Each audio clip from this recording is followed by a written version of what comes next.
السلام علیکم ورحمۃ اللہ وبرکاتہ۔ نحمدہ ونصلی ونسلم علی رسولہ الکریم، الصلاۃ والسلام علیک یا رسول اللہ وعلی آلک واصحابک یا حبیب اللہ۔ شمع رسالت کے پروانوں، میرے پیارے آقا صلی اللہ علیہ وسلم کے پیارے دیوانوں، ماہ رمضان کا آخری عشرہ بالکل قریب ہے، تو آئیے ہم صلاۃ التسبیح کا طریقہ سیکھ لیں کہ اس نماز کی بہت فضیلت آئی ہے حدیث پاک میں۔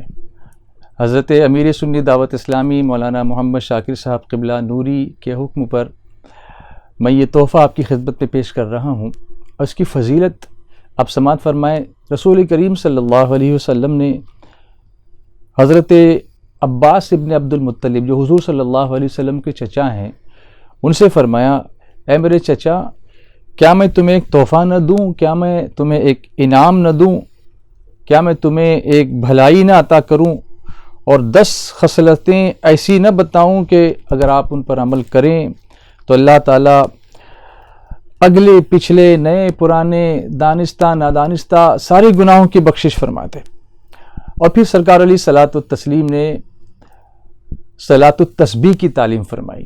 اس کو صلاۃ التسبیح کیوں کہا جاتا ہے؟ اس لیے کہ اس میں ایک تسبیح پڑھی جاتی ہے، سبحان اللہ والحمد للہ ولا الہ الا اللہ واللہ اکبر۔ اس کو یاد رکھیے، پھر ایک بار سناتا ہوں، سبحان اللہ والحمد للہ ولا الہ الا اللہ واللہ اکبر۔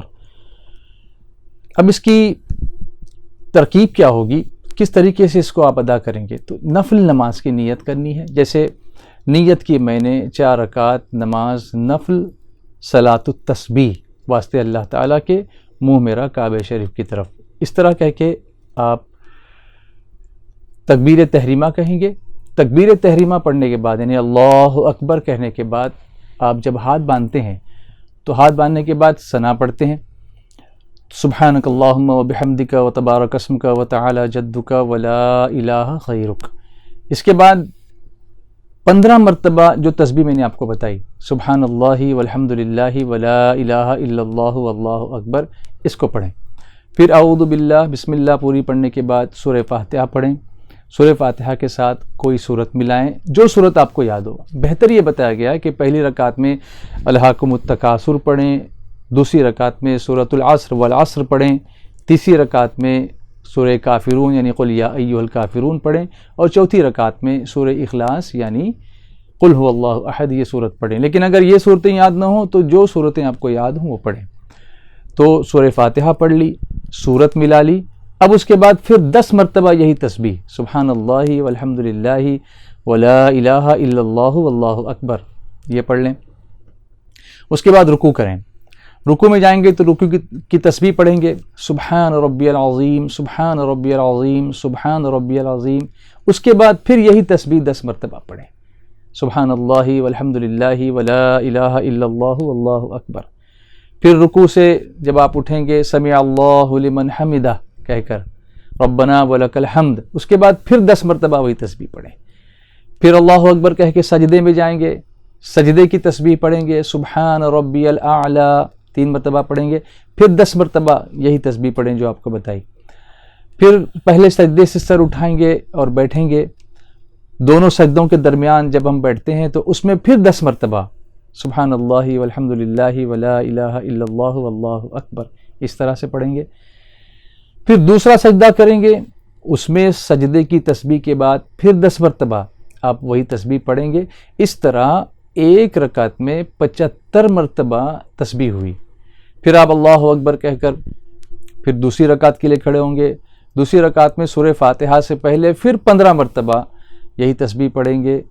پھر رکوع میں جانے سے پہلے 10 مرتبہ پڑھیں گے، پھر رکوع میں 10 مرتبہ پڑھیں گے، پھر کھڑے ہو کر 10 مرتبہ پڑھیں گے، پھر پہلے سجدے میں 10 مرتبہ تسبیح کے بعد پڑھیں گے، پھر دونوں سجدوں کے درمیان بیٹھ کر 10 مرتبہ پڑھیں گے، پھر دوسرے سجدے میں تسبیح کے بعد پڑھیں گے۔ اس طرح دوسری رکعت کو پورا کریں گے اور اتحیات میں بیٹھ جائیں گے۔ اتحیات میں، تشہد میں آپ کو تسبیح نہیں پڑھنی ہے، صرف اتحیات یعنی تشہد پڑھ کر آپ تیسری رکعت کے لیے کھڑے ہوں گے، پھر 15 مرتبہ پڑھیں گے، پھر سورہ فاتحہ اور سورت ملا کر کے پھر 10 مرتبہ اسی ترتیب سے باقی 2 رکعتیں بھی پوری کریں گے، اور پھر آخر میں التحیات، درود ابراہیم اور دعا پڑھ کر سلام دونوں طرف پھیر دیں گے. اس طرح سے پوری 4 رکعتوں میں 300 مرتبہ تسبیح ہوگی.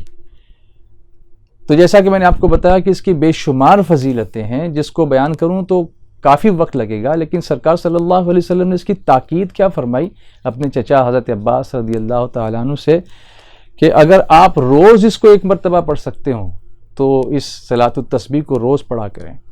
اگر یہ ممکن نہیں ہے تو جمعہ کے دن یعنی ہفتے میں کم سے کم 1 مرتبہ اس کو پڑھ لیا کریں. اگر ہفتے میں ممکن نہیں ہے تو مہینے میں 1 مرتبہ پڑھا کریں، اور اگر مہینے میں 1 بار ممکن نہیں ہے تو سال میں 1 مرتبہ پڑھ لیں، اور اگر سال میں بھی ممکن نہیں ہے تو کم سے کم عمر میں 1 بار ہی صحیح لیکن اس نماز کو ضرور پڑھیں.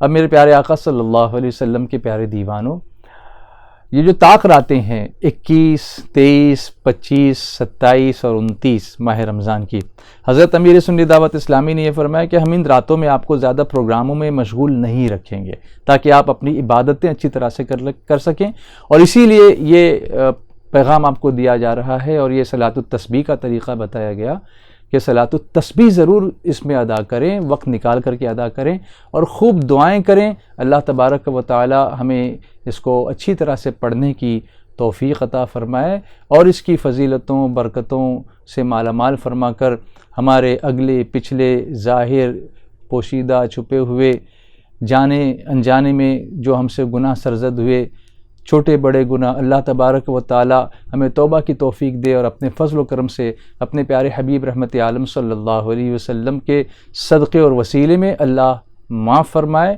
اور اللہ تبارک و تعالی ہمیں لیلۃ القدر اور اس کی برکتیں نصیب فرمائے.